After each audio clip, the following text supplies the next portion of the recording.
Hello and welcome back to Inside the Box, a Colorado soccer podcast. My name is Juanners. Thank you guys for tuning in. This is the segment of the show where we quickly run through your Colorado pro sports teams of, just how they did over the weekend. And overall, out of 4 possible games, only one team showed up and won this past weekend, and it was none other than Colorado Springs Switchbacks, who, last week, I should say, we had Peyton Berman on, one of our photographers for Box State Footy, and of course talked a lot about the Springs.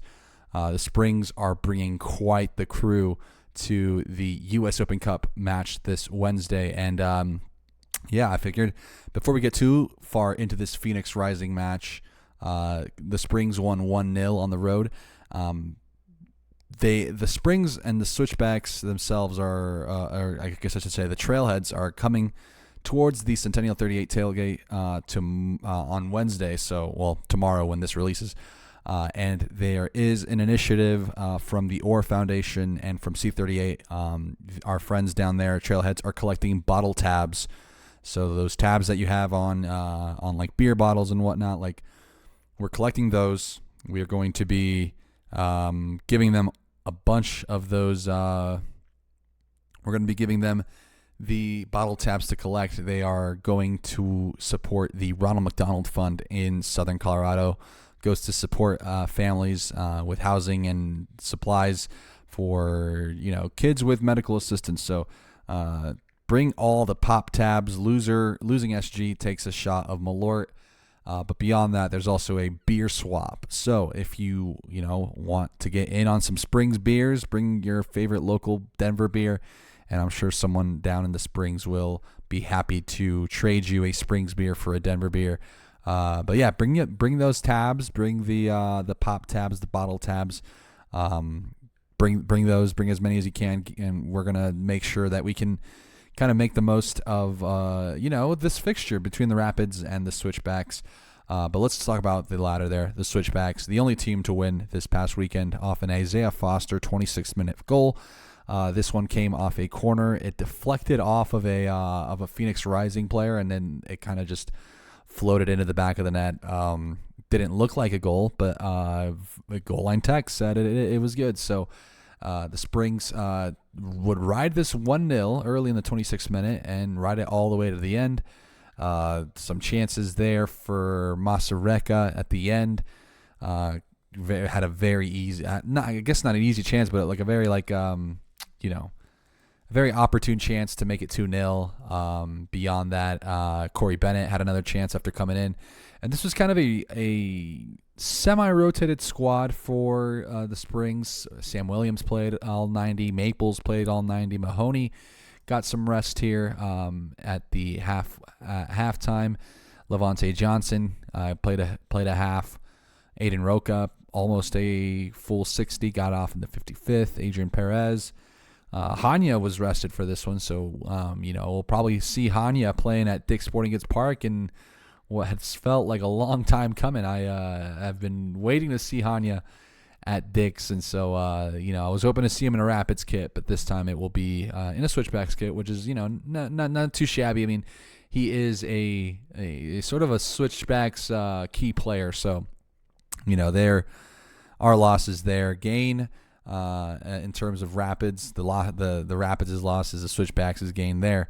But overall, very tight game for the Switchbacks. Phoenix Rising a bit unlucky, but snake bitten towards the end there. This probably should have been a 1-1, but just a very gritty cup match ahead of what should be.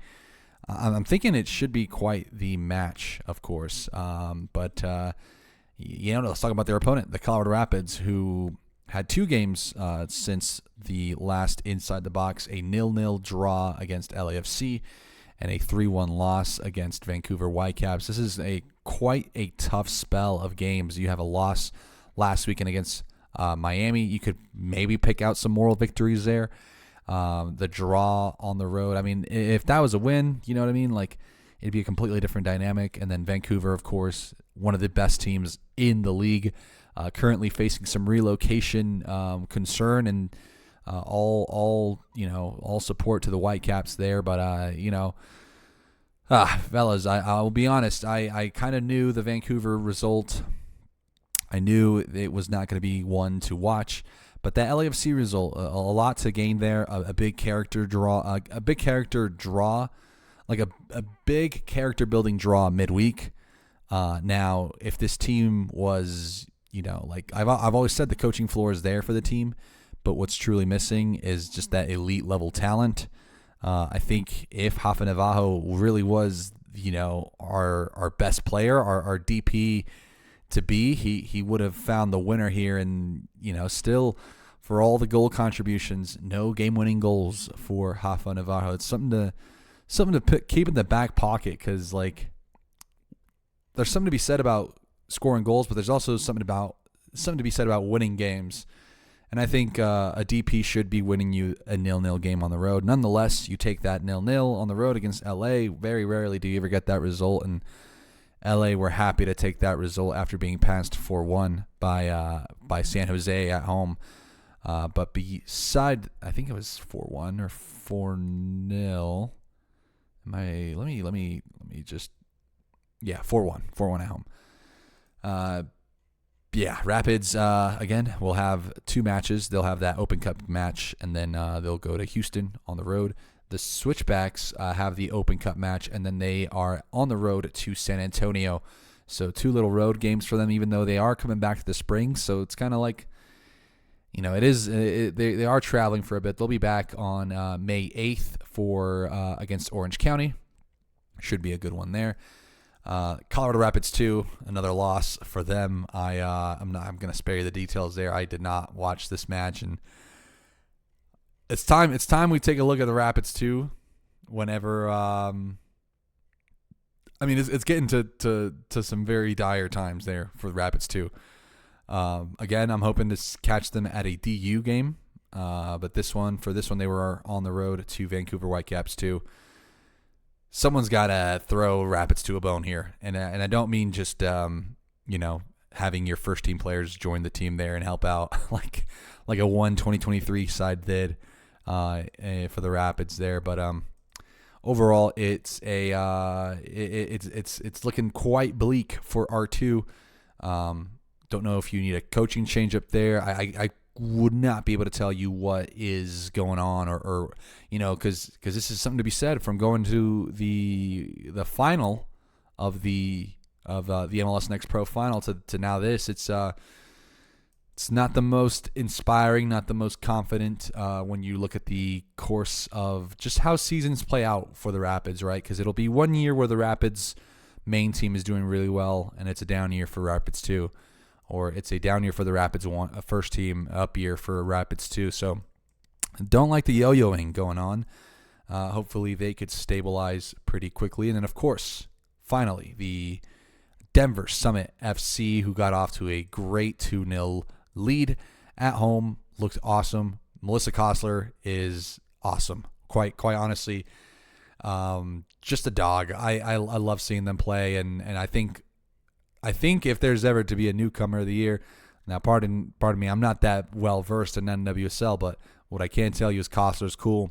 Kostler's awesome. Should have gotten an assist on the Tash Flint goal.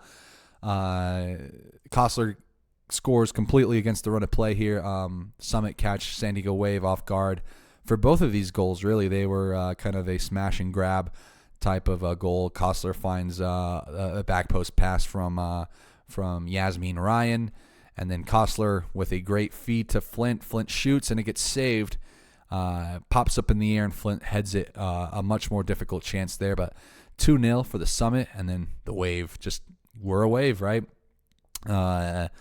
We have Leah Godfrey, who scored on a very rudimentary 1-2 pass. It felt like the defense there was sleeping for Summit, whether you can blame Sheehan, Sonis, it's got to be better in that moment, especially in your box. And then off a corner, Kennedy Wesley scores. Maybe Abby Smith should have done better there as well, but just kind of very poor marking in the box. And then finally, Carson Pickett with an own goal, though I do have questions of Sonis being caught just off guard on the attack there, on the San Diego Waves player run. So Summit in their first match at Dick's Sporting Goods Park lose 2-3. Now the Summit are currently in 11th place. They had that big win against Gotham, and ever since then it's been just 2 goals since then. That 0-0 at home in Empower, that 0-0 the following weekend, and a 3-2.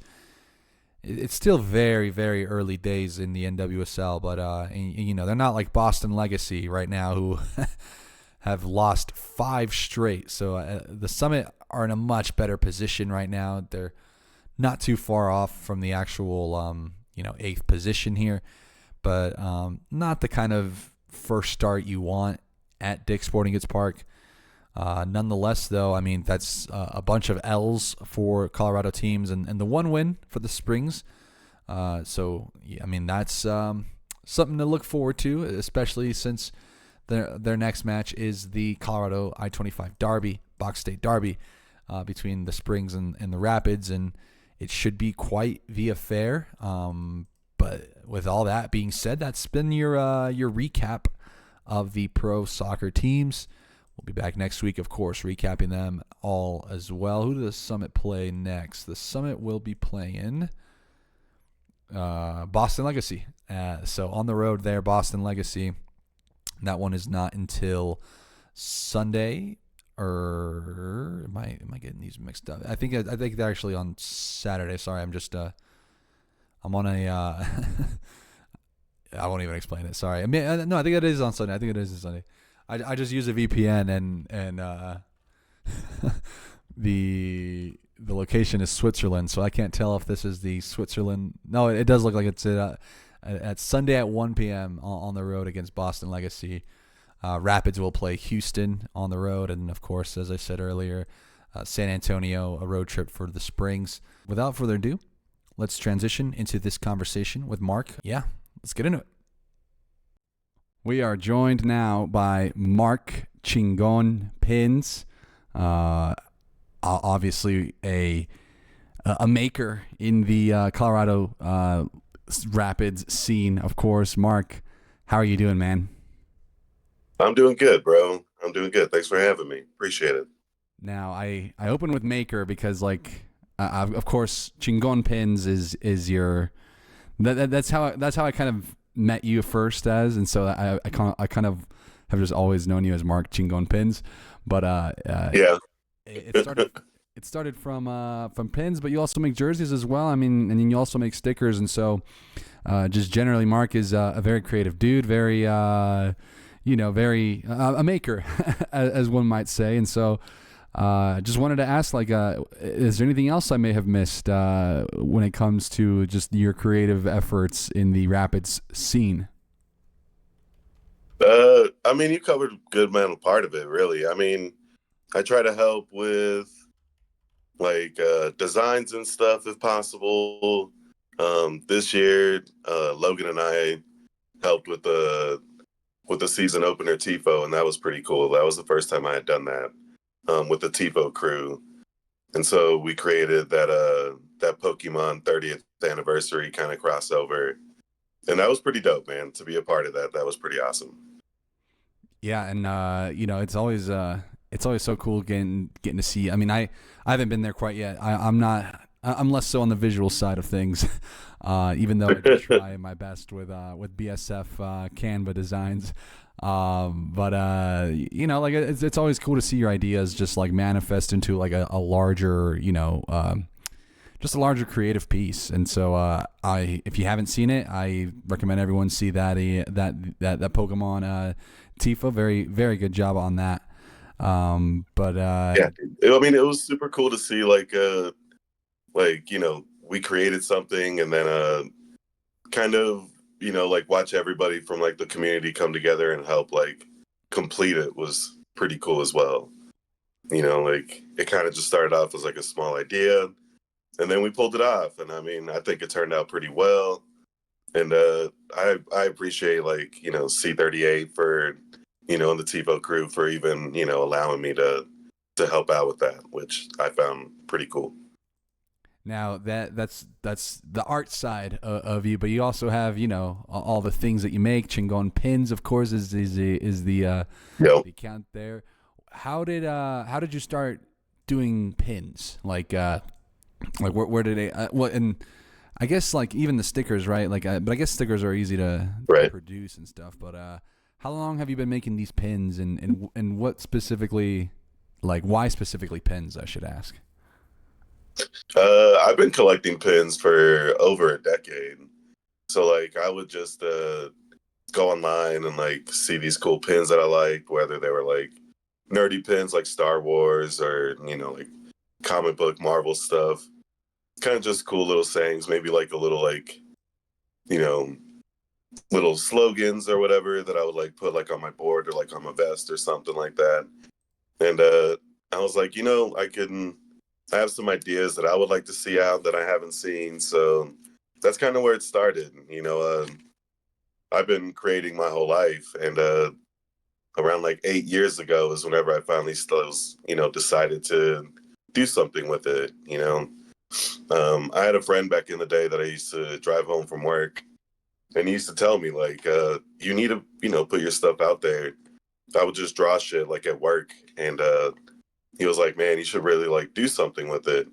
And he encouraged me to do that, and I was, pretty appreciative of him. So about 8 years ago, I started making pins, and I was making like artwork already. So like with the pins came like stickers, because that's kind of generally a little bit easier to make and like a faster turnaround time.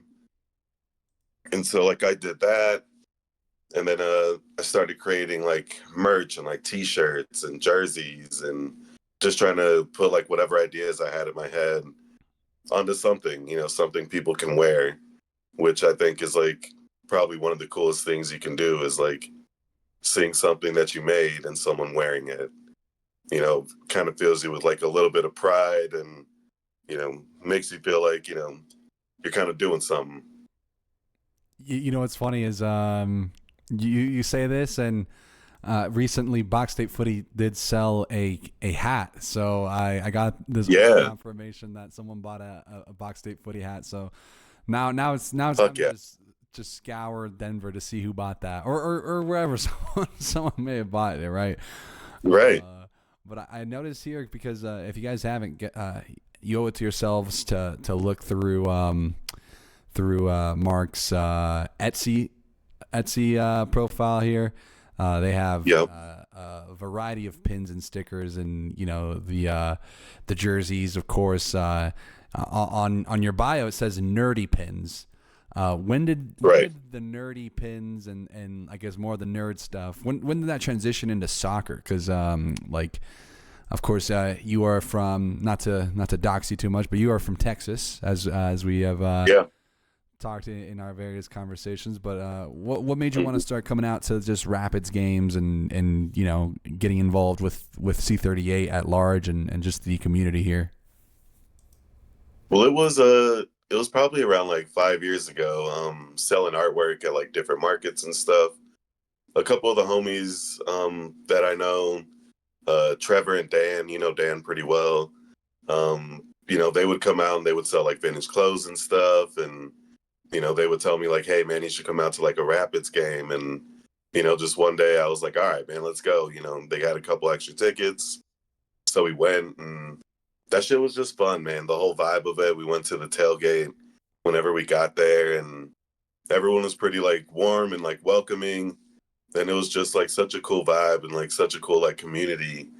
And I was like, man, I like this. Like this is pretty fucking dope. And I hadn't been like that big into soccer, like I said, or like you said, I'm from Texas, and like in this small town that I'm from, we didn't even have a soccer team. It was basketball, football, and baseball. Those were like the sports that like they played over there. So I didn't really know like that much soccer until I moved to Colorado. I had a couple friends that played like in Creek and stuff like that. And so whenever like they invited me out, that was like kind of like my first time going to a Rapids game, and I loved it, bro. And so I became a season ticket holder, probably like, a couple years down after going to like a few games here and there. I was like, I'd like to do this, a little bit more on the regular. So I got season tickets and I started going all the time and just started introducing myself to people, you know, whether it be at the line, like to get a hot dog or, at the merch table or something, and eventually, we met, I met like a few other people, like James, Jim, Judgmental Jim. He was probably one of like the first people that I met. And he was just cool, man. Like he was super welcoming. And so we started talking to him and just people around the whole like C38 community too. They're just super welcoming. And like I met a lot of like, the tifo guys and stuff. And I saw the oars that they make, for the player of the match. And I was like, man, that's pretty dope. And like I kept seeing these oars every single time I would go. And it was different, different artwork on each time. And so like I was talking to Jim and I was like, man, I wonder how I can, start getting, maybe I can make one of these. Like that'd be dope. Like I'd love to make one of those. And just out of nowhere, like I think it was Mason from C38 and the tifo crew. He came up and he was like, oh man, you want to get one down? And I was like, dude, hell yeah. Like I would love to make one. And so like I think a couple of years ago is whenever I made my first horror for the player of the match. And that was cool, man. I mean, it made me really feel like I was a part of like the community, and so that was cool. That kind of like started the whole thing with like, all right, now I'm going to help out with like tifo stuff. And even whenever I would just go, like just starting to go, I would help like set up if they needed help setting up like tents or whatever, like being used to like running markets and doing all that stuff. I was like, all right, well, I can at least help with this. Like I know how to do that. And like just kind of became a little more inclusive with the community and like all the members and stuff. And so yeah, that was cool. I really, and now, I help out quite often, which is pretty cool. And I've helped them make a couple of their membership pins for last season and this season, which was pretty awesome. Yeah, so you're indoctrinated now, dude. You're right. you're fully Yeah. bought in. I think that's something cool about the C38 culture is that if like and I was telling somebody, I think I was telling you this. It's like there's so many people that throughout the years just kind of flow in and out of the C38 community, and Right. I think like again, I'll bring up this because we had a blast after the Miami game. Oh yeah, dude, in that was fun, downtown man. Denver. That was a good night. Man, me and Mark and another friend Sam, we just had a night. We just kept going. We just kept drinking and followed the night. We were Through. celebrating, even though we lost, though. But I mean, Well, it was cool to even it's like around like Denver because you don't see it that often, like people in Rapids gear. So right. like whenever we went out, that it was dope to see just random people out in like the streets whenever we're going out to whether it was like one up or just like just walking down like the street or whatever, and we would see someone in Rapids gear. We'd be like, "Fuck yeah, bro!" Like hell yeah, and that was cool, man. That was dope. Yeah, dude, it was man, that was a great night, and uh, I think what I remember telling you is like, yeah, this and sorry, I'm all over the place. This is why that Miami game was cool, is because I did see a lot of people show out for that one that I hadn't seen in a minute. You know what I mean? It really was Absolutely. a big celebration of the 30th anniversary. Yeah. And we can lament the Rapids not being in downtown all day, Right. right? But I think what sticks true is like there's just a community of people that show up, to Commerce City and DFP, even how hard it is. And I first saw you pop off with the Rapidos kit. Yeah. So that's how I first noticed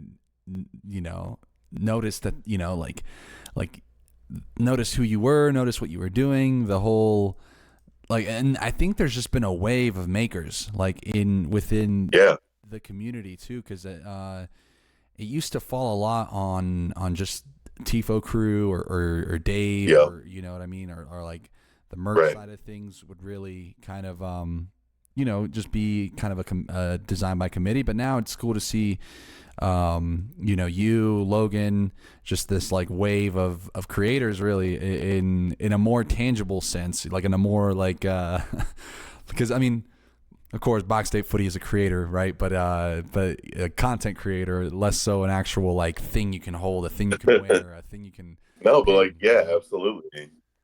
But It's cool to see like just like the community kind of make stuff that's not only, like official merch, but like just stuff that like you want to see out like in the wild. You know what I mean? Like whenever I first like started making jerseys, I like making local stuff. So I made like a Nuggets jersey and a Rockies jersey.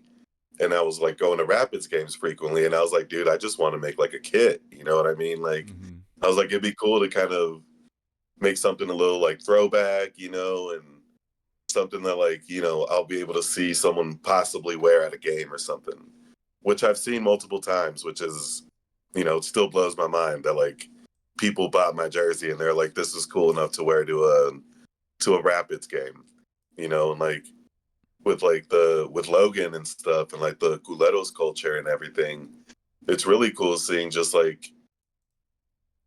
just like a little subgroup that's like pretty community based and like culture based, just like make stickers or, make like the balaclava fucking masks and all that stuff. Like that's really cool to see. And like the fact that like the masks are painted inside, DSPG, like that's really dope, you know. Yeah, I want to touch on some of these I guess they're not really collabs, but they're like this mix of different like ideas you got going on, cuz I mean there's some of the cool nerdy stuff, right? Like I'm seeing like Tommy and from the Rugrats in an actual in the green Power Ranger kit. Yeah. Tommy and Tommy. Yeah. And so I like the nerdy side of it is really cool. What I guess what other like ideas, like how do you like come up with these ideas really, and like how often is there, like, do you think it's easier making these like the nerdy pins, or has it been easier making like rapid centered stuff, like where would you kind of rank your I think all of it your I creative think all of cycle it here? kind of blends in together really. Cuz like I like mashup stuff, like I like mixing up characters with different like, characters and stuff like that. Like I made a Rick and Morty Genie and Aladdin pin, years back, and stuff like that. I made like little Ninja Turtle nugs like, 5 years ago or something like that. But like you can do that with like anything. So I like making, mashup stuff with Rapids. I did like Rapid Man and the Yamcha pose, whenever we fucking got knocked out last season. And I kind of posted that as like, all right, guys, like, we're done for the season. But like we can do that with anything, like I did that with a couple of like fuck ice stuff and put Rapid Man in the middle of that shit. And he's a pretty like great mascot to put like in random shit. So like I love making that. Like, I did a Grateful Dead bear, like Rapids little mashup, Star Wars mashup type thing. So it's just combining things that like I love and enjoy and putting them together. And I know that other people are gonna enjoy it, like I'm not the only nerd, at the tailgate, whenever we chill and hang out. Like I talk to everybody, and so like I know a bunch of people that are into the same kind of stuff. And I was like, well, if I would like to see something like this, then someone else might like to see it. So then I just put it down, and it could either be like a drawing or, something that like I made like on Procreate, and then I'll just post it. You know what I mean? And I'll see people's reaction to it. I'll make some stickers of it or something so I can pass them out to the homies and stuff like that, or just like plaster them all over Denver. But like I just love seeing like nerdy mashup rapid art everywhere. Yeah, man. And I think do you have any What's your latest inspiration? Do you have any you could any recent works that you're cooking, or are you saving those? Yeah, actually, I mean, I'm working like on a second version of a jersey now. Um, I want to remake another jersey, see what I can do differently about the first one. What I learned about the making a jersey, and like what I can like improve on it and stuff like that. Um, Maybe something like in the works with the Culeto guys, like maybe like a little collab on the way. That's coming. I always have stickers on the way, so like that Rapid Man Yamcha one, I'm gonna make a sticker of that just because I thought that shit was hilarious. Um, a couple others like um, the homie Dylan was talking to me about a couple ideas he had, and he was like, I don't know how to put that like into paper, and I was like, I got you, bro. Like I'll write it down, and I always write down like a bunch of ideas so then I can come back to them. And I want to make just like a whole like either pins or whatever. I got like the new Game of Thrones series that came out, Night of Seven Kingdoms. There's a character like a little bald kid named Egg, and I drew him, and like it just says like up the fucking pids. You know what I mean? Like he's just like in a little quote bubble, or like a Rapid Man on a piston on a Salt Lake sign or something like that. And now you do like a lot of these designs are all by hand, right? Yeah, Yeah, you're very yeah. No strong. AI here. No AI Exactly. here, dog. How do you feel about that generally? About like AI, Yeah, because I mean, there's plenty of. I think I so. think AI is going to be a tool that's like probably going to be here, but I don't think generally it belongs like in the arts really. Art, whether it be like music or film or physical media and stuff like that. Um, that requires like a certain like human touch. You know what I mean? Like people have to like feel what you're making, and like they got to know that like it's something genuine. And I don't think something made by a program and something made by numbers is going to make something that feels authentic. Because generally AI is going to be taking stuff from other things that like it knows. So like it's going to find just other pieces of art to take it from. So why not just deal with like the artist directly, and give someone some work, Right. because that's what it is. I mean, I do art for a living. So like anytime someone's just like, all right, cool, well, I can use my computer for that and I can just put in a prompt and they'll make it. It's like, yeah, they can, but like someone can make it and put their whole like feelings and like heart into it and make it 10 times better than what, AI generated image is going to look like. Right. Yeah. I mean, there's a lot of there's a lot that comes with those shortcuts that AI provides, right? Because it's just so much easier Right. to have this Yeah. And this I'm sure crazy like it's going to machine. be useful to like, like in the medical field and stuff like that. I'm sure it'll probably help with writing and stuff like that, or, like maybe some like aspect of CGI to where it can like kind of help, but not eliminate the artist. That's the only thing I don't want is to like eliminate the people who've been working so hard at like making music or making digital artwork or even like reporting and stuff like that. You know what I mean? Like I don't want that to get replaced by an algorithm. I want to hear someone talk about stuff, like what you do. I don't want to hear like a generated, you know, a sound clip of what something might sound like. I want to hear someone talk about stuff because like you can feel like their emotion, whenever they're talking about things. Like whenever you talk about like rapid stuff, like, you have such like a passion for it. And like, people like you and Matt or like Mitch, like you guys have such like a wealth of knowledge about like the history of the Rapids and stuff. And I love talking to you guys because, I just love people that know things.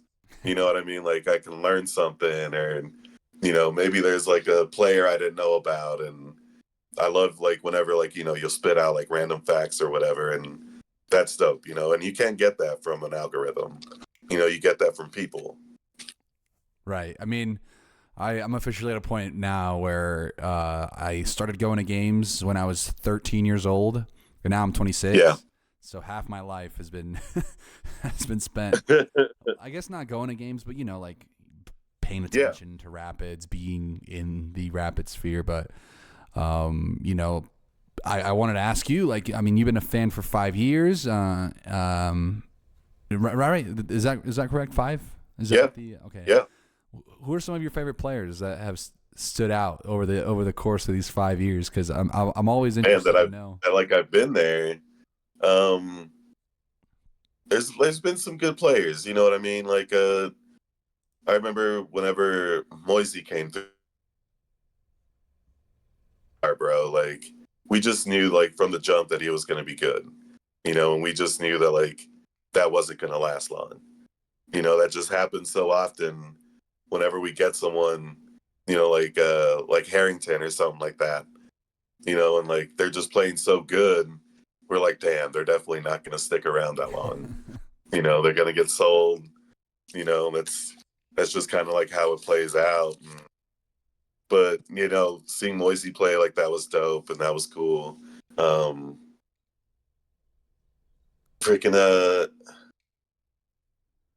There's been a couple guys, bro. Like it's been cool to see these guys play. We need one of these players to come hit you up for like some art or some pins or something. That'd be dope. Who would that'd be one cool, player like, you would want rocking for like your stuff? Navajo or something like that'd be dope. What would you make? What would you commission for? I guess what would be the coolest commission? I mean, I don't like requests? like nerdy, bro. Like I remember like I don't know if it was like last season or the season before, but they were like talking about like who's their favorite Pokemon and stuff like that. And so like sometimes I forget like how young, soccer players are. And like, it's like, yeah, of course, this kid's like 20 years old. Like, they're gonna talk about Pokemon. You know what I mean? Well, that's what kids be doing. Everyone's got a favorite Pokemon is the thing. Yeah, absolutely. But, who's yours? My favorite Pokemon is Gyarados. Yeah. Nice. That's a good Pokemon. What about yours? I was a big Venusaur guy. Whenever I was playing Red, back in '97, that was my starter. Was always Bulbasaur. There you go. I think, and that's kind of the. Yeah. That's kind of like the. Of the three, that's definitely towards people. I think, typically go. It's probably like the least favorite. Yeah. Yeah, it's probably the least favorite, but like considerably like the wisest choice, honestly, to make at the beginning of the game. Right? Is it? You have a rock gym and you have a water gym. You can easily take those two with the grass type Pokemon. Go get yourself a rock Pokemon for the Thunder badge. And then it just goes on and on, bro. I've mastered the game way too many times. Wizard, bro, honestly. And each time it just seems like if I play with Bulbasaur, if I choose him first, I'll do a lot better in the game. Okay, I like this. So I have to ask you because I mean you've been a Rapids fan since the Burgundy badge. But of the current of the three rebrands, because there's the old Rapids Waves. And then there's I always call it the Power Rangers badge. I like calling it the Power Rapids badge. You know what I'm talking about? Like the circle one? Yeah, the 2004 circle one. I think it's like it's the blue and black iteration of the Rapids, and the Rapids are teasing a little bit of a rebrand here, but of those three, of the circle badge, the wave badge, and the current shield, which one speaks to you most? I mean, I like the current shield. That's whenever I joined in. I'm also like a big like throwback guy, just like throwback stuff. So like the waves are always pretty cool to me, and that's kind of what I had like based the jersey that I had made. Mm-hmm. I like I own one of them, so I was like I kind of want to bring this back, like one of like the old like Kappa jerseys, And I was like, I want to see that again. You know what I mean? But like, I mean, whenever I started becoming a fan, I mean, it's the current badge that we have now. And I'm really hoping that whatever they rebrand to, which it's not going to be, like it happens, like professional teams go through like a rebranding and like relogoing. We're still going to be the Rapids, but I just hope whatever badge or crest that, we come up with is going to be something that like the fans are drawn to and, reflects the Rapids community and, what we want to see. And hopefully, they do a lot of focusing like on the team as well. Cause it's not just, what the badge looks like, it's like, it's how we play, we want a good team. That's what any like supporter wants is like for their club to do good.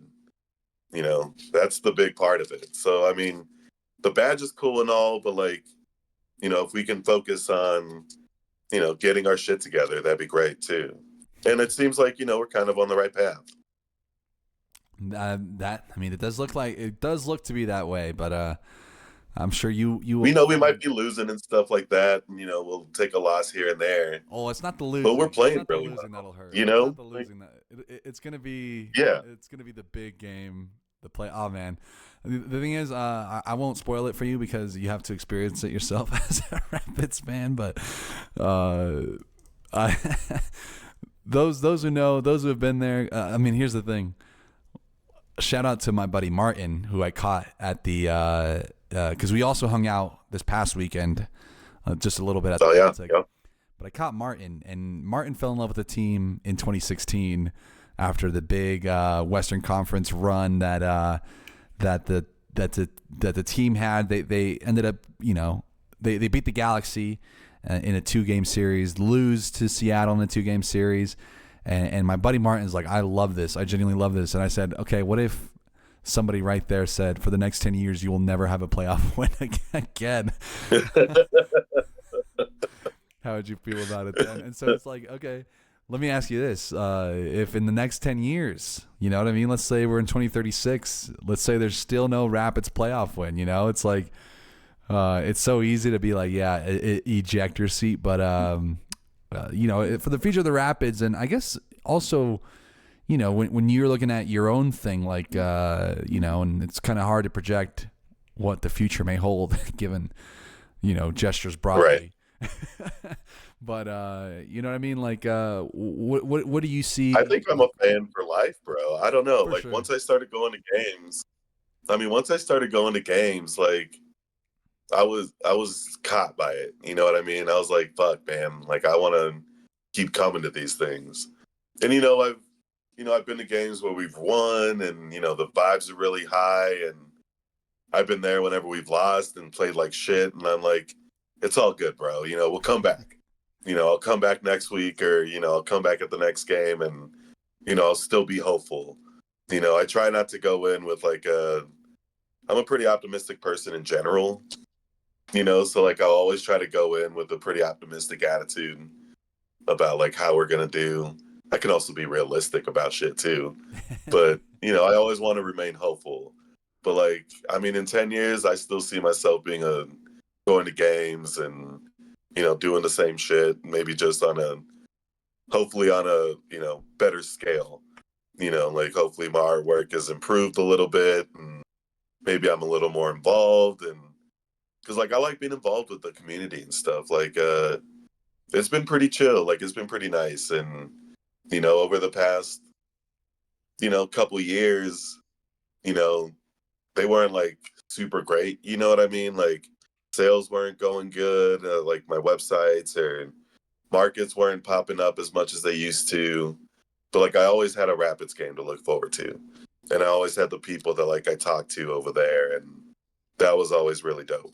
Like just having that kind of sense of community really kind of just kept me afloat. And like that kind of stuff, you don't want to lose that. And like I know I don't want to lose that, so I'm gonna keep doing it. You know what I mean? That's beautifully said, man. Honestly, because my thing is like I am the ever pessimist when it comes to the Rapids, but everything. I think else... you're more real. Say again. I think you're more of a realist, really. Well, I mean, I the thing is, there's not much in my life that I feel pessimistic about, even Right. given the state of the world. So, like with everything happening in the world right now, I'm optimistic. I think it gets better. I think I think generally speaking, when I talk to people, there's like this love for life and this love for people and this like I want to call it like common sense maybe, but typically like I think most people know what the fuck is going on, right?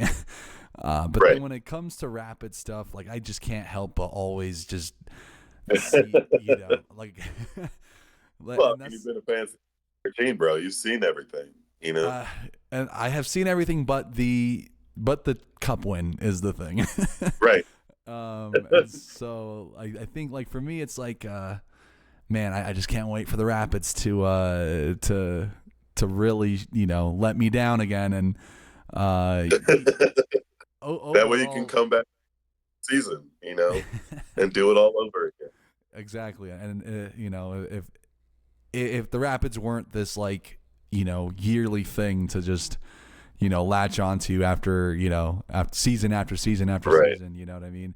It would be other teams. I'm looking towards the rest of Colorado soccer, of course, but I mean the Rapids, it's hard to beat. It's hard to beat your first local team, and that's what the Rapids are. Yeah. For me, of course. But Like I remember whenever like Armis first came to the Rapids, a couple seasons back. And like we made the playoffs and stuff and we did, fairly good. And everyone was pretty optimistic about like the next season. And then the next season was, kind of trash. So it was just like, oh, well, we saw the light for a little bit, and then they kind of just pulled it out, pulled the rug out. But, I think we're kind of seeing like a second wave of that. You know what I mean? Like, yeah, the coach that we got, he's kind of like lighting a fire under their ass, and it's kind of nice to see. that it is. I mean, it's nice. I mean, you got to enjoy it, right? You got to appreciate it while it's here, because then I'm pretty sure, like as I've been just accustomed to, it'll like these vibes will go away, right? And so I guess I should say I'm an appreciator of when things are good, but most of the time I'm always ready for things to go bad when it comes to this team. But no, man, is there probably a little more fun to write about, you know what I mean? Say again? It's probably a little more fun for you to write about, whenever things go wrong. Yeah, I mean, I got to get back on the writing. The thing is, it's just so tough when you do, bro. Your writing's really good. You should definitely keep to it. Well, I mean, it's so tough when like at the moment the writing doesn't pay the bills. Right now, it's just labor work, right? And so, I get it. On those days where I would just want to sit and write, it's like, nope, you got to come help move some people out of their high-story Cherry Creek apartment, dude. But that's how. I mean, that's just how it goes, and life always has this way of just like, always defaulting and like figuring out how it gets to be a Rapids and Colorado soccer based life. But again, rent is gotta pay the bills. You're probably one of the people that like I know to go to that knows like everything that's going down, not just like for Rapid soccer, but for like the Colorado like soccer community in general. Like you're kind of just like the go-to guy, at least for me. You know what I mean? And a couple other like people in the group, but like I'm like, man, I know like Juanners probably knows about this. You know what I mean? Yeah, man, it's the little Rolodex of knowledge. I just I just scroll through all Rapids. No, and like seeing like what you've been doing with like Box Day Footy, like that's really dope. You know what I'm saying? Like the covers that you guys get, and like the cool like burgundy banter, like doing that after the games has been really fun to watch you guys watch you guys do that like after the games has been really cool. Appreciate it, man. I honestly do appreciate it. For Mark though, for Chingon Pins, what's next? And any final closing thoughts before we wrap this one up? I mean, next, I mean, I just keep on creating, really. Right now, I'm working like on a children's book with a friend of mine. I'm illustrating the artwork for that. He's writing it, so I'm doing that, and making more rapid stickers, which I'm not going to be able to give you guys at the next home game because I'll be in Texas visiting my mom. But the next time I see you guys, I'll have a whole bunch of shit to give you guys. Awesome, man. Any closing thoughts? Where can they find you? They can find me on Instagram at chingon_pins. You can find me on Etsy at chingon pins. If you want to With a just Z, check right? out like, yeah, and like if you want like commissions or stuff, my DMs are always open. I'm always willing to, deliver stuff locally if you ever want anything. Just come see us at a fucking tailgate or something, man. Come say what's up. I usually have like stickers or something around, and I'm always happy to pass those things out. And I hope to make more rapid stuff, maybe more pins and prints and stuff like that. Like I said, I'm working on a new jersey. I'm trying to get like a Summit jersey kind of made up too. See if we can like get that done before the end of the season. And yeah, man, I just hope to keep creating and keep being a part of this growing community, which I've grown to love so much and has been so welcoming. And, I'm just so appreciative of the people who have that I've gotten to know for the past like few years. And it's just been really beautiful, man. It's been dope. And I just hope to continue to do it for much Love it. longer. Love it, man. I'll be sure to see you at the next home game you can make it. It's still quite a bit away. I know there's the Switchbacks match coming up, but There is, but I got to work, man. I won't be off of work till 7. And yeah, maybe if I head straight to the game, I might be there by the second half, maybe. maybe. I mean, I'm gonna cut it close. I coached that day, but in any case, Mark, thank you for joining me, and listeners, thank you guys No, for dude, thank you listening. for having me, man. I appreciate it. Of course, man. Of course. Listeners, be sure to check out Chingon Pins at Chingon_PINZ. Yep. Thank you guys for tuning in to Inside the Box. You can find us at Box State Footy on all platforms. You can find me at Juanners715 on Twitter, Juanners.bsky.social. Thank you guys for tuning in, and we will see you on the next one. Bye-bye.